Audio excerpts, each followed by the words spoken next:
Buenos días a todos los presentes. Me confirman, por favor, si pueden visualizar la pantalla para no tener ningún problema que...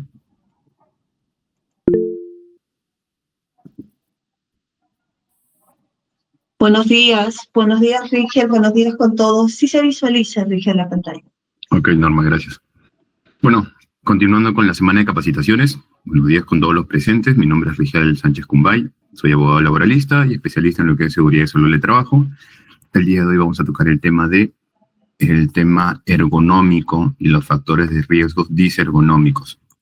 Conceptos generales para que todos los colaboradores de la organización disculpen, tengan una idea básica de a qué riesgo estamos puestos dentro de la oficina, propiamente en el trabajo que desarrollamos día a día. ¿Ok? Entonces, sin más preámbulos, empezamos. ¿De qué se encarga de manera general la salud ocupacional? La salud ocupacional se encarga de la ergonomía, el estudio netamente de el ser humano, de la relación entre el trabajador, el trabajo, ¿ok?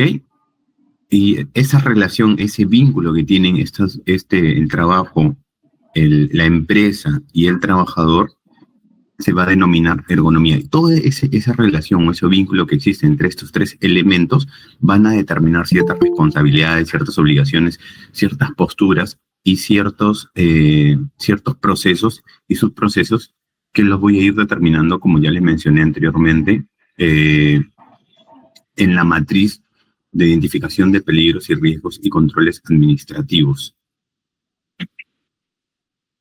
La higiene industrial, la psicología industrial, la epidemiología, la seguridad industrial, la toxicología, que todo está relacionado a todo lo que son las enfermedades, y la medicina en el trabajo. La salud ocupacional tiene un radar o un campo muy amplio, señores, ¿ok?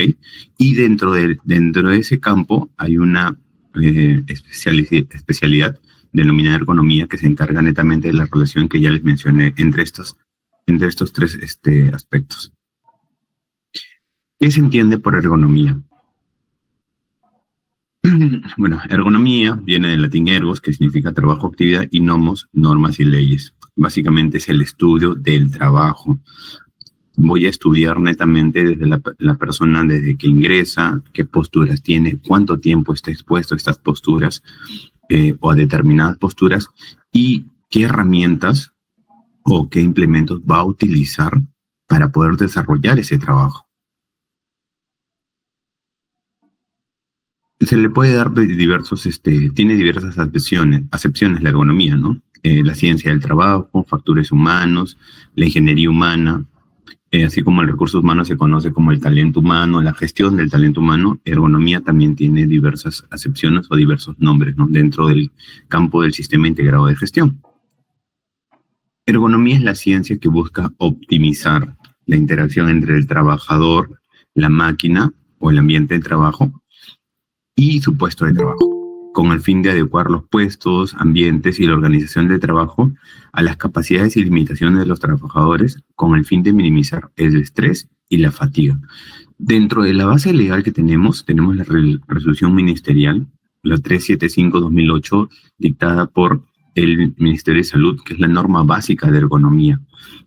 Acá podemos observar en este gráfico una postura adecuada, ¿ok? Tenemos un ángulo entre 60 y 40 grados, ya tenemos la distancia que debe tener el escritorio, no lo puedo agrandar. ¿Okay? En cada uno de los espacios, todo esto ya está delimitado, ¿ok? Y se puede determinar en base a metros, en base a centímetros y en base a grados. Todo esto pertenece a un estudio que ya se ha realizado por la Organización Mundial de la Salud y la Organización Internacional del Trabajo, lo cual a través de sus recomendaciones, de las cuales el Perú es parte, nuestro país es parte, nos recomiendan qué tipo de postura debemos utilizar al momento de estar sentado en un escritorio, qué ángulo debemos tener de visión, a qué distancia debe estar determinada o debe estar colocada nuestra luz, podemos utilizar la luz natural o la luz artificial. Todo eso ya está determinado en la resolución ministerial 375/2008, ¿ok? Desde esa fecha ya se vienen regulando y se vienen modificando ciertas posturas que debemos tener dentro de del trabajo que realicemos, o de la actividad que realicemos propia de nuestro trabajo. Ergonomía diseña trabajo para ajustarse al trabajador, ajusta las herramientas del trabajo al trabajador, ajusta el lugar de trabajo a las necesidades del trabajador, ¿ok? Entonces, yo tengo una actividad y como podemos observar en este primer gráfico, les mencioné que existe un peso mínimo que puede cargar una persona no capacitada y un peso máximo que puede cargar una persona capacitada. Cuando ese peso máximo excede, lo tengo que hacer entre dos personas, como podemos observar en el gráfico de color verde. ¿Ok? La primera es, continuando con la imagen, tenemos que estar realizando una mala postura, como podemos observar, porque está inclinando demasiado la cerviz. ¿Ok? La cerviz la tiene muy inclinada y eso va a hacer que esta persona a la larga se canse, genere un estrés y toda la acumulación del estrés se quede en los hombros y parte del cuello. Y eso es lo que nos va a producir lo que son los denominados contracturas, las denominadas contracturas, que se pueden presentar en cualquier parte del cuerpo. ¿Ok? Aquí cuando él tiene una cerviz un poco más hermética o más recta, podemos ver de que está a la larga la lesión o el daño va a ser menor. De esta misma manera, la persona, por ejemplo, en este caso un mecánico, le puede ocurrir un accidente porque el desarmador que tiene no tiene una fuerza directa hacia el objeto que está presionando. En cambio, yo evalúo las posibilidades que esta persona pueda tener y le brindo una herramienta propia de su actividad. La tríada de la ergonomía es lo que le mencionaba hace un momento, ¿ok? Es una relación netamente entre el trabajador, la persona o el colaborador, como lo quieran denominar, perdón, el entorno o el ambiente de trabajo y el trabajo propiamente en sí. ¿Ok? De esta manera yo voy a crear trabajos seguros y eficientes. La ergonomía o la tríada de la ergonomía se conoce también como la disciplina de la salud ocupacional, que estudia la relación entre el trabajador, trabajo y el entorno laboral, para crear entornos laborales sanos, seguros y eficientes. Es una persona, si tiene un entorno laboral más seguro, y yo identifico los posibles riesgos que puede tener, riesgos disergonómicos, que pueda tener el colaborador dentro del entorno, voy a establecer dentro de mi jerarquía de controles, lo que recuerdan las capacitaciones anteriores, dentro de mi jerarquía de controles voy a establecer determinados controles administrativos, como es la evaluación de riesgos químicos, físicos. En la evaluación de riesgos físicos, ahí voy a establecer si realmente esta silla de repente necesita una reparación o un cambio. Recuerden, eliminación, ¿ok? Lo puedo eliminar, lo puedo cambiar, lo puedo mejorar, puedo realizar una capacitación. De repente tengo una silla que está en buen estado, pero el trabajador de por sí ya viene con esa, se podría decir, con esa costumbre de sentarse de esta manera, ¿ok? Entonces lo que yo tengo que hacer es capacitarlo y estar en constante vigilancia porque el trabajador se puede lesionar. Al final recuerden que toda lesión que ocurre dentro de la jornada laboral o propia del desempeño por una orden directa del trabajador, del empleador, constituye un accidente de trabajo. Entonces, con mucha más razón, el deber de responsabilidad y de prevención que debe tener el empleador tiene mayor relevancia justo en el aspecto ergonómico. La tríada ergonómica también tenemos dentro del trabajador, el entorno del trabajo y el trabajo, por ejemplo, tenemos las físicas, las fisiológicas y las psicológicas. Las físicas son propiamente las limitaciones o las características que tenga la persona para poder desempeñar su labor, ¿ok? Las psicológicas, estamos hablando más que nada del tema de salud mental o alguna condición que pueda tener o algún trastorno. Entonces, de esa manera yo puedo determinar si esa persona está en la capacidad de poder desarrollar o qué mecanismos puede implementar. ¿Ok? Podemos hablar, por ejemplo, de un trastorno de ansiedad generalizada, podemos tratar de un trastorno de insomnio, una persona que duerme muy poco. Si yo identifico, por ejemplo, el tema de la ansiedad, entonces debo establecer ciertos mecanismos, controles administrativos, recuerden la jerarquía de controles, para poder salvaguardar la salud mental de mi colaborador, ¿ya? ¿Y qué mecanismo voy a establecer?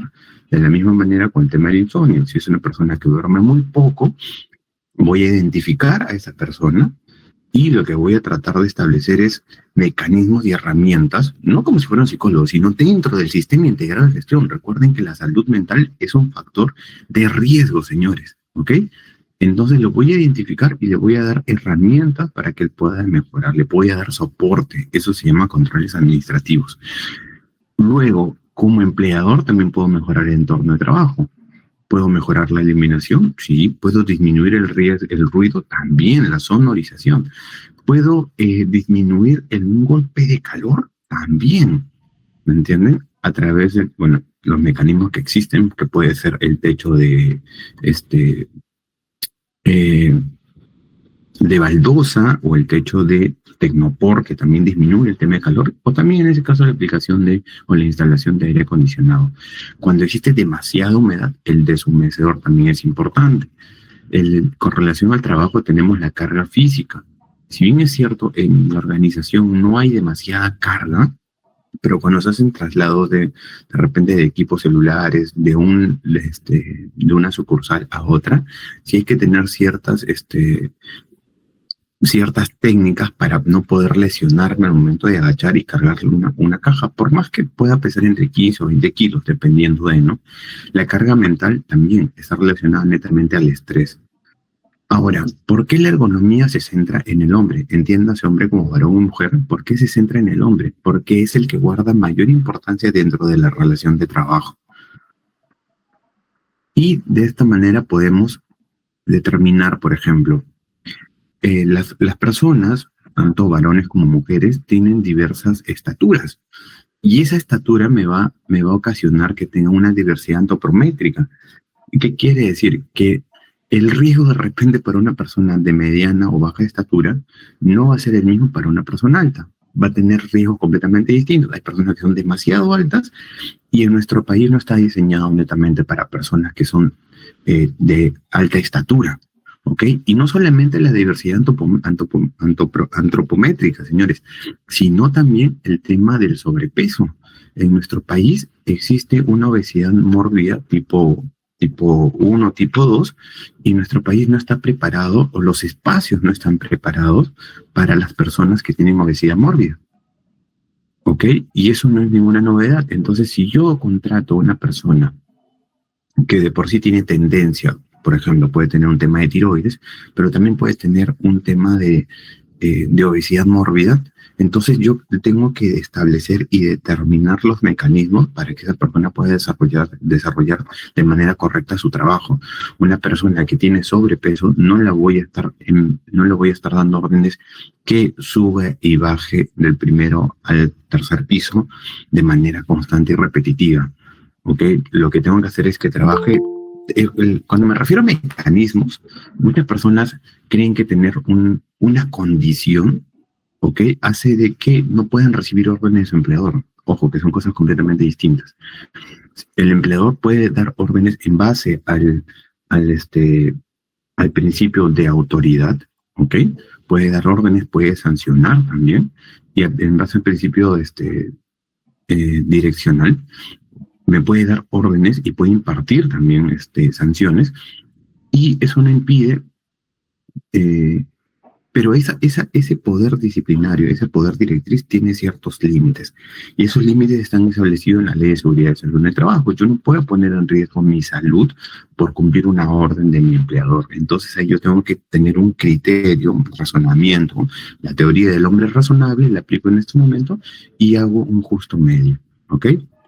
Entonces, si yo voy a identificar ciertas características físicas y o antropométricas de mi colaborador, tengo que establecer ciertos controles administrativos para que esta persona pueda desarrollar de manera correcta su trabajo, ¿ok? Por eso la ergonomía se centra netamente en el hombre, ya que las personas somos completamente distintas. Hay personas que de repente son más susceptibles, hay personas que son de repente mucho más, más chicharacheras, más criollas, ¿no? Son más sociables, no les afecta tanto de repente el trabajar bajo presión. Hay personas que no, hay personas que sí, y el tema de la salud mental con el tema de la ansiedad también es muy importante. Hay personas que se estresan mucho más rápido que otras, no tienen control de sus emociones. Entonces, eso también lo debo identificar. ¿Por qué? Porque simplemente todas las personas no somos diferentes. Somos un mundo dentro de cada uno de nosotros. Por ejemplo, en este caso, en este ejemplo de esta persona, necesita tener una visión aguda, una visión 20/20, o la presión del águila que le conocen, la visión perfecta. El alcance, ¿para quién va a estar destinado? Dependiendo del puesto de trabajo, cuánta fuerza va a ejecutar o va a necesitar. Necesita tener una capacidad aeróbica, determinada musculatura para poder desarrollar esta función de su trabajo, sí. Y en este caso, por ejemplo, ¿qué parte de nuestro cuerpo, internamente hablando, se va a ver comprometida? Los tendones y los ligamentos. ¿Recuerdan cuando en la clase, en la capacitación anterior, mencionamos el procedimiento de trabajo seguro, los PTS? ¿Ok? Aquí, en este proceso de información, al momento de elaborar mi hiper, tengo mi proceso, mi actividad, mi tarea, y ahí voy a determinar qué proceso de información va, o qué proceso o qué tarea va a realizar esta persona. ¿Necesita tener una tolerancia al calor? Relativamente, dependiendo cuánto tiempo, mientras más tiempo esté expuesto al calor, el control administrativo a través de un EPP que voy a brindarle como empleador tiene que ser el adecuado. En este caso le tengo que brindar, por ejemplo, un tapasol, le tengo que brindar unos lentes con rayos UV para ese tipo de puesto de trabajo, porque los puestos son específicos y las personas son distintas. Le tengo que dar un bloqueador solar. En este caso, él tiene un determinado espacio para poder desarrollar su trabajo, el movimiento y su alcance, cuánto de radio necesita. Existe una norma en específico, que menciona cuánto de espacio necesito para poder desarrollar mi trabajo, cuántos metros cuadrados por puesto de trabajo, dependiendo si tengo un puesto que es estático como persona o si ese puesto va a requerir de una máquina de repente industrial. Dependiendo de la dimensión de la máquina, necesito mayor espacio y también un radio de trabajo para hacer el movimiento, para poderme desplazar. La ergonomía, al centrarse en la persona, debe poder determinar cuáles son esas características humanas relacionadas a la actividad física. Tengo las anatómicas, las antropométricas, las fisiológicas y las biomecánicas. Por ejemplo, en el trabajador se puede evaluar determinadas características como la estatura, las dimensiones corporales, la fuerza, el peso, los rangos de movimiento y las características fisiológicas. Quiere decir que una persona, como les mencionaba en el caso anterior, no le voy a dar las mismas funciones a una persona de repente que tiene una característica peculiar como el insomnio, o tiene un trastorno de ansiedad generalizada, o tiene sobrepeso, o de repente le hago el examen médico ocupacional y me arroja que tiene hemoglobina muy baja, ¿ok? Falta de hierro.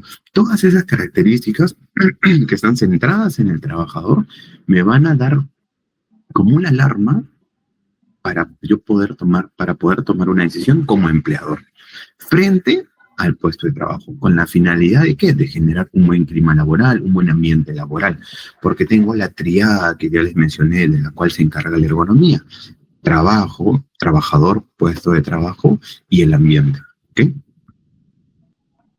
En este caso, recordemos, haciendo un recordaris con relación a la identificación de peligros y riesgos y controles administrativos. Recuerden mucho la jerarquía de controles, señores, algo que no me voy a cansar, de repente ya están un poco ya,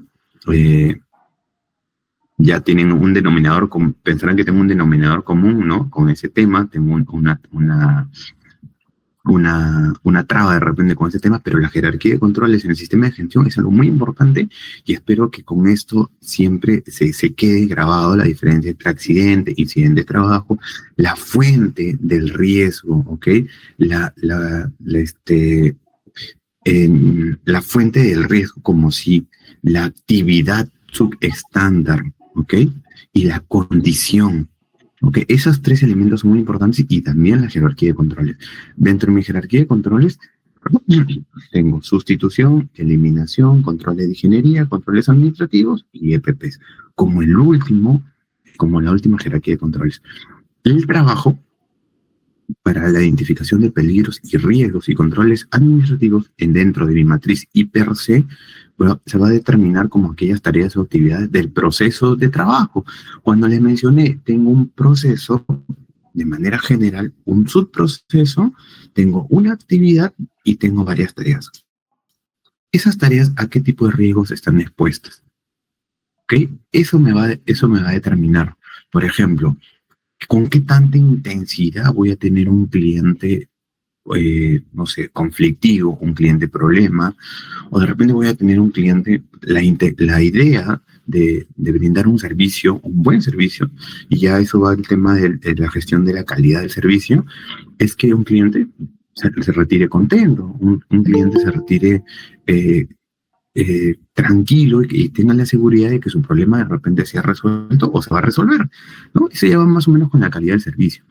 Y también la frecuencia, con qué tanta frecuencia me puedo topar con un buen cliente, con un cliente comprensivo, y si es un cliente que de repente ignora ciertos temas del área comercial, de la telefonía propiamente dicho, entonces nosotros debemos tener la capacidad y el expertise, para eso están capacitados, para poder dilucidar todas las dudas que tenga este cliente y el cliente se vaya más seguro y no con más dudas de la que ingresó al centro comercial, perdón, a la oficina, ¿no? A la oficina comercial. Entonces, la idea es esa, ¿no? Que se vaya con menos dudas, ¿no? Un cliente viene con 5 dudas, la idea es que se vaya con 0, no que se vaya con 20. Entonces, yo debo tener la seguridad como colaborador de poder brindarle una formación óptima, ¿ok? ¿Cuánto tiempo me va a durar? Yo sé que hay un tiempo mínimo por cada atención, no recuerdo si son 10 o 15 minutos y hay un tiempo máximo. Entonces, en ese tiempo yo debo tratar de cubrir la atención y darle solución al problema. Para eso se va a diseñar el puesto de trabajo. Disculpen. Para eso se va a diseñar el puesto de trabajo. Los espacios de trabajo, plano de trabajo, zona de trabajo, la distribución de herramientas. En este caso, vamos a estar hablando sobre netamente una oficina, propiamente una oficina comercial. ¿Cuál es mi ambiente de trabajo? Estar sentado dentro de los lockers o dentro de los módulos o netamente en mi oficina. Puedo tener un escritorio, puedo tener una silla, una laptop o una computadora. Dependiendo de eso voy a identificar mi entorno. ¿Ok? Necesito un espacio suficiente de circulación que permita la adecuada organización de los elementos de trabajo. En este caso, yo actualmente me encuentro en un escritorio y tengo esta movilidad. ¿Pueden observar? Pero ¿qué pasaría si yo tuviera de repente, por optimizar recursos, que se ha dado, y he visto casos en algunas organizaciones, que tengo un colaborador al costado? Este colaborador lo que va a hacer es que yo me ponga más para este lado, me empuje más a este sitio y no tenga movilidad. Al no tener movilidad, ¿qué va a pasar? Cuando yo tenga que realizar mis ejercicios de muñeca o mis pausas activas para darme un estiramiento, como les mencioné, hay diversos tipos de pausas activas y dependiendo del puesto de trabajo, recuerdo mucho el ingeniero bailarín, bailaba, cantaba y hacía como una especie de relax. Ok, cuando yo estoy en una oficina y tengo netamente un flujo constante de clientes, mis pausas activas no pueden demorar más de 5 minutos. ¿Ok? Entonces, ubicación de los elementos de trabajo. Por ejemplo, acá vemos la postura que tiene esta persona. La visión que tiene que ser correcta. La visión correcta es netamente recta. ¿Ok? La visión no puede ser para arriba. ¿Por qué? Porque voy a cansar mi cerviz. La cerviz la voy a cansar demasiado o voy a acumular todo el estrés en la parte, en la parte del cuello, en la parte del hombro, y se me va a contracturar a la larga. Igual con el tema del mouse. ¿Ok? La postura correcta es siempre 60 grados. ¿Ok? Siempre 60 grados. Y la distancia del escritorio, del suelo, del piso, hacia la colocación de mis manos es entre 90 y, no, sí, 90 y entre 90 y menos de 1 metro. ¿Ok? Igual vamos a, más adelante les voy a dar la medida exacta, pero acá podemos ver ya con centímetros exactamente cuánto de espacio yo necesito para tener esta movilidad. Es muy importante, señores, tener esta movilidad, ¿ok? ¿Cómo está organizado el trabajo, la duración y distribución de trabajo, los turnos, los horarios, las pausas, el contenido del trabajo, el ritmo de trabajo y la sobrecarga? Justamente es lo que les mencionaba hace un momento, ¿no? Dependiendo del puesto de trabajo, obviamente el riesgo, como siempre les menciono, al que va a estar expuesto un personal de limpieza, un personal administrativo, un personal comercial y personal de seguridad, no va a ser el mismo para todos ellos, por más que pertenezcan a la misma organización, varía. El entorno del trabajo, la temperatura, el ruido, la iluminación y las vibraciones. Por ejemplo, sé que hay personas, colaboradores que laboran, por ejemplo, en la avenida San Juan 1175, ¿ok? Conozco muy bien el lugar, la ubicación, porque yo he laborado ahí. La exposición al ruido es demasiado alta. El bullín, en este caso, de la emisión de los carros también es demasiado alta. Entonces tengo un riesgo químico, tengo un riesgo físico de tipo sonoro, ¿ok? La exposición al ruido es muy alta. Entonces, en la medida de lo posible, si yo puedo disminuir ese riesgo, ¿ok? Tomo controles administrativos, pero lamentablemente las puertas siempre tienen que estar abiertas. Entonces, de por sí, al ser una zona comercial, siempre voy a estar expuesto a ese tipo de riesgos. Sobre todo el tema, como le digo, la contaminación ambiental, la contaminación sonora. Nuestro organismo está determinado para estar expuesto a cierto tiempo, a determinados riesgos. Una vez que yo excedo ese tiempo, el riesgo va a aumentar y la probabilidad de que yo me enferme va a ser mucho mayor. Tenemos la fuente, tenemos la condición, ¿ok? Y tenemos la consecuencia. Ahora, en este momento, como ya he sabido, haciendo un pequeño paréntesis, usualmente nuestras autoridades en todo nuestro país se ponen ingeniosos y como no han gastado su presupuesto de todo el año, se ponen muy creativos e ingeniosos y comienzan a romper las pistas, a hacer obras justo en estas fechas, ¿no? Y nosotros, como organización que nos dedicamos netamente al tema comercial, en algunos casos nos vemos afectados. Entonces, ese tipo de ruido, vibraciones, sumado al tráfico, sumado al bullín, sumado al riesgo que está en el ambiente de manera externa, a eso súmale que soy una persona de repente ansiosa, de repente que soy una persona que sufre de insomnio, de repente soy una persona que tiene problemas familiares. Entonces, todo eso sumado va a llevar a que la persona de por sí implosione. Entonces, yo como empleador puedo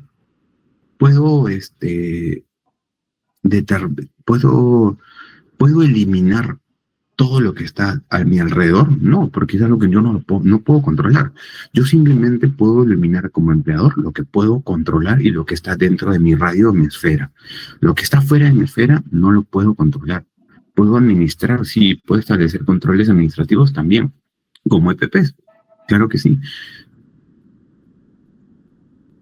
De condiciones ambientales de trabajo, puesto de trabajo, características de la tarea y características físicas. Lo que debe hacer la ergonomía o lo que hace la ergonomía es encontrar el equilibrio entre el hombre, el trabajo y el entorno laboral. Esa función, básicamente, ese deber de responsabilidad y prevención establecido en la ley 29783 le corresponde al empleador. Y el empleador tiene que determinar e identificar a través de diversos mecanismos: examen médico ocupacional, evaluación 360, reevaluación del puesto de trabajo, pruebas psicológicas, ¿okay? Medición del clima laboral, medición de indicadores, un sinfín y un bagaje muy amplio de herramientas y o pruebas que me van a ayudar para poder identificar, sobre todo, identificar ciertas características de mis colaboradores. Y eso me va a ayudar a tomar una decisión, a reformular, a replantear, a eliminar, ¿ok? A través de mis controles administrativos.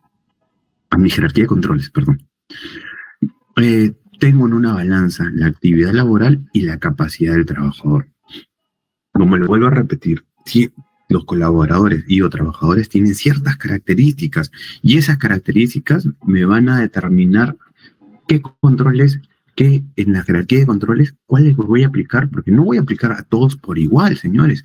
No todas las personas tienen mayor sensibilidad, no todas las personas tienen son plausibles de repente de un trastorno, de insomnio, de ansiedad, que eso es algo que está muy fuerte, muy, no le puedo decir muy en boga, porque es algo de lo que la mayoría de personas al día de hoy padecen. Luego de haber estado encerrados más de casi 2 años y medio en la pandemia, esto se viene disparando de una manera muy abismal y muy exorbitante. Las cifras en el tema de salud mental se están disparando muy, muy altas. ¿Ok? Y es algo que no solamente emitiendo una ley de salud mental se va a solucionar, sino lo que yo necesito tener como política de Estado es tener un plan a largo plazo. Y también como empresa, como organización también, considerar lo que antes no se consideraba, el riesgo social. El riesgo social, las turbas, las extorsiones, los robos, era un riesgo que hace 15 o 20 años no se consideraba. La ley de seguridad de salud en el trabajo no tiene más de 15 años, señores. Y si yo hago un símil o una comparación, ahora que se ha estrenado, haciendo nuevamente un paréntesis, la película Chavín de Huántar, hace más de 25 o 30 años, señores, el riesgo que nosotros teníamos era el riesgo del terrorismo, ¿recuerdan? Pero al día de hoy ya no existe el terrorismo. El riesgo que voy a agregar dentro de mi matriz, regresando al tema del Sistema Integral de Gestión de Seguridad y Salud en el Trabajo, el riesgo que voy a incorporar dentro de mi matriz de identificación de peligros y riesgos y controles administrativos y per se, va a ser el riesgo social relacionado al robo, extorsiones, sicariato, al robo en mancha, al robo en manada, ¿okay? A la turba. Eso es lo que voy a considerar que hace 20 o 25 años no consideraba, y que ha ido en aumento, y ojo, va a ir en aumento, va a seguir increciendo. ¿Qué pasa cuando la actividad laboral es mucho más pesada que la capacidad del trabajador? Hay un desajuste, eso se denomina un riesgo disergonómico. El prefijo es denominado la falta de o que carece de, ¿ok? Cuando la actividad laboral es mucho mayor o mucho más pesada que la capacidad propia del trabajador, y dentro de mi jerarquía de controles yo no establezco ningún tipo de control, voy a tener un desajuste, y ese desbalance ya no es ergonomía, sino se llama disergonomía o desbalance o riesgo disergonómico. Entonces, al determinar que al determinar este tipo de riesgo, voy a activar netamente los controles administrativos de manera inmediata. Factor de riesgo disergonómico. Por ejemplo, tenemos condiciones inadecuadas de trabajo, procesos u operaciones exigentes que inciden en el trabajador y aumentan la probabilidad de que un trabajador esté expuesto a ellos o desarrolle una lesión en su trabajo. Como les vuelvo a repetir, desde el 2008 tenemos las normas básicas de ergonomía. ¿Qué postura yo voy a establecer? Yo voy a tener que tomar dependiendo de mi puesto de trabajo. Si yo estoy en una mala postura, la consecuencia va a ser un problema lumbálgico, de repente una hernia discal. Si yo estoy en una mala postura en mi oficina o en mi escritorio, voy a tener una contractura o una acumulación de estrés muscular en la parte del hombro, dependiendo. Ojo, que también esto es muy interesante, lo que le voy a mencionar, dependiendo del tipo de el tipo de mano que yo maneje, la acumulación del estrés siempre va a ser para ese lado del hombro. ¿Ok? Movimientos repetitivos, manipulación de carga y posturas de trabajo. Acá tenemos, por ejemplo, la manipulación de carga me puede dar una hernia discal, dependiendo en qué disco se encuentre. ¿Ok? La postura de trabajo también, en la cerviz. Los movimientos repetitivos van a hacer que mis músculos a la larga se contracturen. ¿Por qué se produce el riesgo disergonómico? ¿Por qué? Porque yo establezco ciertos requisitos para el trabajo y no mapeo la capacidad del trabajador. Y simplemente la capacidad del trabajo, la capacidad de cada colaborador, de cada uno de ustedes es completamente distinta, señores. Cada persona es un mundo y cada persona tiene ciertas características que le hacen propias, ¿ok? Que nos hacen diferentes o distintos, esas características, ¿ok? Factores de riesgo disergonómico. Dentro de los factores de riesgo disergonómico tenemos el diseño inadecuado de puestos de trabajo. Que podemos, en este ejemplo lo podemos observar de manera muy clara, ¿ok? Por optimización de espacios y también por optimización de espacios, de recursos, ¿ok? El tema económico también es muy importante, por sacarle el jugo al espacio, si sea el mínimo. Podemos tener que una persona está rodeada de anaqueles, de escritorios, de repente de estanterías, y no puedes tener esa movilidad que les mencioné hace un momento, que es la que está aquí. ¿Cuánto espacio necesito yo en mi escritorio? Un espacio para adelante de 25 centímetros y dentro de mi área de 50 centímetros, ¿ok? Y en la parte de atrás también de 100 centímetros y de 160, para tener un radio para poder movilizarme, ¿ok? Entonces, si este puesto de trabajo yo lo establezco, pero no diseño la infraestructura, el ambiente de trabajo, no lo diseño de manera correcta, lo que voy a tener son problemas disergonómicos o factores de riesgo disergonómicos. El plano de trabajo no tiene la altura adecuada para la talla del trabajador. Lo que mencionamos hace un momento, las características antropométricas, ¿ok? La diversidad antropométrica. No le voy a dar un escritorio a una persona que mide 1,80 m para una persona estándar. El peruano promedio mide 1,65 m, 1,70 m, exagerando, ¿ok? Y si una persona es de estatura baja, no le voy a dar un escritorio para el peruano estándar. Entonces tengo que identificar esas características físicas y antropométricas, señores. Es muy importante. Eso se determina con el estudio ergonómico. De lo contrario, voy a tener un riesgo disergonómico.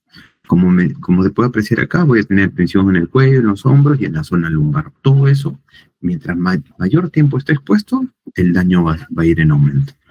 Los elementos de trabajo no están ubicados de manera adecuada en relación al trabajador. Como podemos observar de esta manera, ¿cuánto de espacio tiene entre el estante y su monitor? Es demasiado largo, ¿ok? Los elementos de trabajo no están en relación a la estatura del trabajador. Bueno, acá podemos observar una persona de estatura baja tratando de llegar a un estante, lo cual tiene que empinarse, lo que puede ocasionar o que puede acarrear un accidente de trabajo. En este caso también podemos ver a una enfermera de igual manera que tiene que empinarse.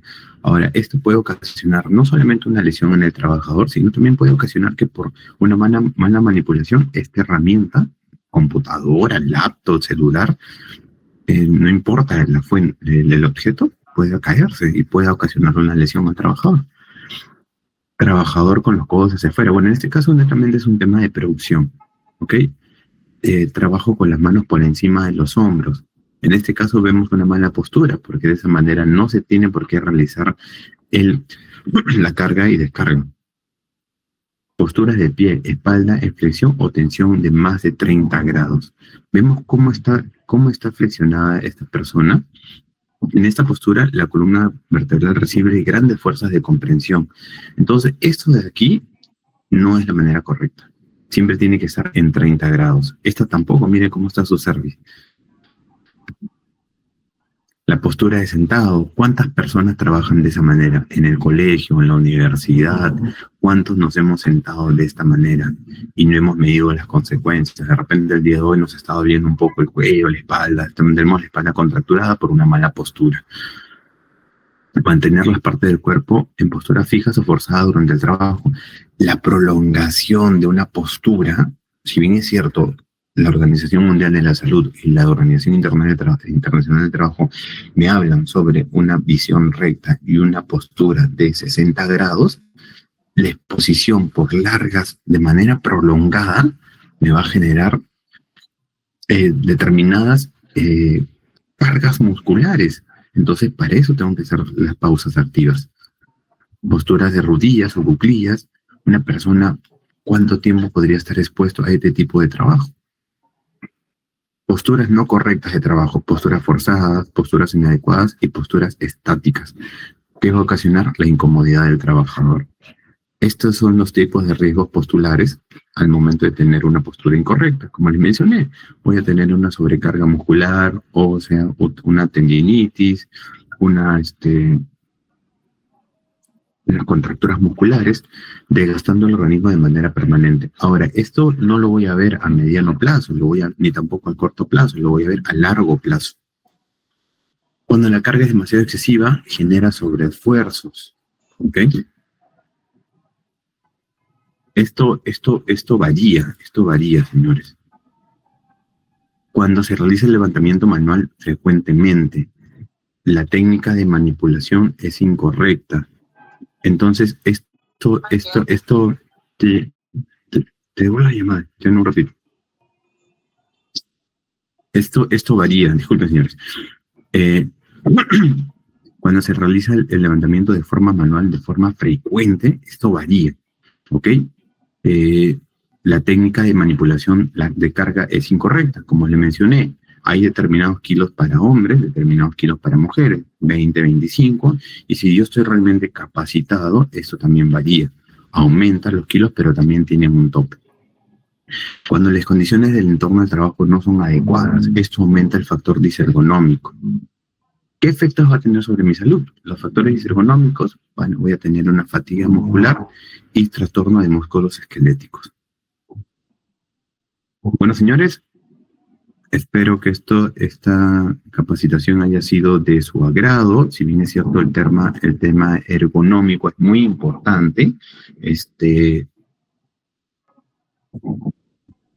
algo a lo que nosotros debemos tener muy en cuenta, y la eliminación completamente del factor disergonómico, del riesgo disergonómico, depende de...